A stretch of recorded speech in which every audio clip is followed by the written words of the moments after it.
Hi friends, మీరు బీచ్కి వెళ్ళి అట్లా వెళ్ళిపోతూ ఉంటారు మచిలీపట్నంలో. కానీ మనకి ఇక్కడ లైట్ హౌస్ ఉంది ఫ్రెండ్స్, చూసారా? ఇక్కడ మనకి మెట్లు ఎక్కొచ్చు, ఎక్కగలిగిన వాళ్ళు ఎక్కొచ్చు. చాలా మెట్లు ఉంటాయి. చూసారా ఎంత బాగుందో కల్చర్, అదంతా చాలా బాగుంది.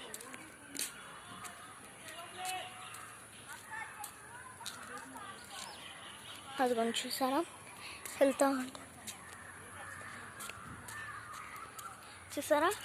ఇదంతా ఇదిగోండి చెట్లు, లైట్ హౌస్. అసలు చాలా చాలా అంతస్తులు ఉన్నాయి. ఇది మనం టికెట్ తీసుకోవాలన్నమాట ఇక్కడ. అక్కడ చూసారా? తర్వాత ఇట్లా కూర్చుంటాకి లైట్లు చూసారా భలే ఉన్నాయి. ఆ తర్వాత చాలా బాగుంటుంది. మనం ఎక్కలేకపోయినా ఇక్కడ చూసి ఆనందించవచ్చు. అక్కడ పిల్లలు ఆడుకుంటాకి